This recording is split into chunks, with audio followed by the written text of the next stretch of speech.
સુરતની વીએનએસજીયુની પરીક્ષાઓની તારીખમાં ફેરફાર થયો છે। ચૂંટણીના કારણે 25 થી 28 એપ્રિલની પરીક્ષાની તારીખમાં ફેરફાર થયો છે। તમામ બેચલર્સ અને માસ્ટર્સની પરીક્ષાઓ પાછી ઠેલાઈ છે। આગામી દિવસોમાં નવી તારીખો જાહેર થશે। ત્યારે ચૂંટણી મહત્વની છે, પરીક્ષાઓ પછી પણ થઈ શકે।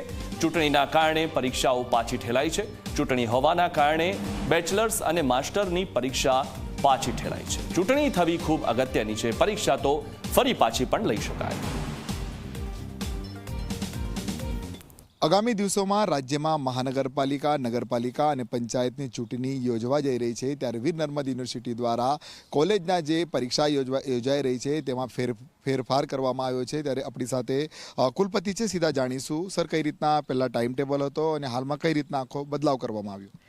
આપણી વીર નર્મદ દક્ષિણ ગુજરાત યુનિવર્સિટીની આ સ્થાનિક સ્વરાજ્યની ચૂંટણીને ધ્યાનમાં રાખીને 25, 26, 27 અને 28 એપ્રિલની જે યુનિવર્સિટી પરીક્ષા હતી, જેમાં સામાન્ય સંજોગોની અંદર 1.5 લાખ કરતાં વધારે વિદ્યાર્થીઓ જ્યારે પરીક્ષા આપી રહ્યા છે, ત્યારે આ તમામ યુનિવર્સિટી પરીક્ષાઓ જે છે એ 29 એપ્રિલથી શરૂ કરીને 12 મે સુધીના વિવિધ દિવસોમાં એને ચેન્જ કરવામાં આવી છે।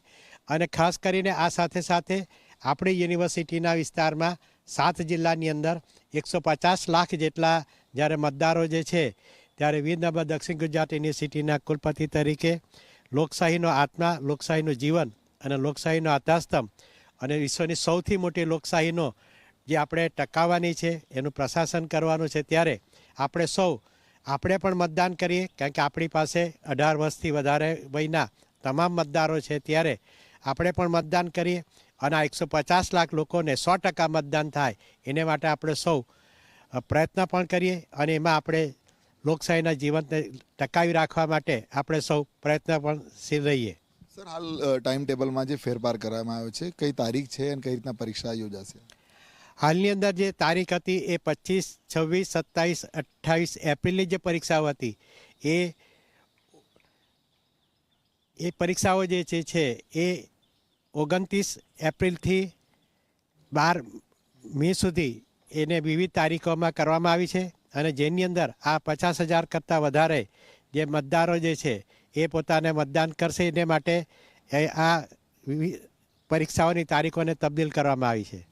બિલકુલથી જે રીતના વીર નર્મદ યુનિવર્સિટી દ્વારા જે પહેલાં ટાઈમ ટેબલ જે રાખવામાં આવ્યો હતો કોલેજનો, એમાં ફેરફાર કરવામાં આવે છે, જેને કરીને જે કોલેજમાં ભણતા જે મતદાતાઓ છે તે પણ જે લોકશાહીનો પર્વ જે છે તેમાં ભાગ લઈ શકે અને પોતાનું મતદાન કરી શકે। કેમેરામેન વિજય બૈસાની સાથે પ્રશાંત દિવેરી, જી મીડિયા, સુરત।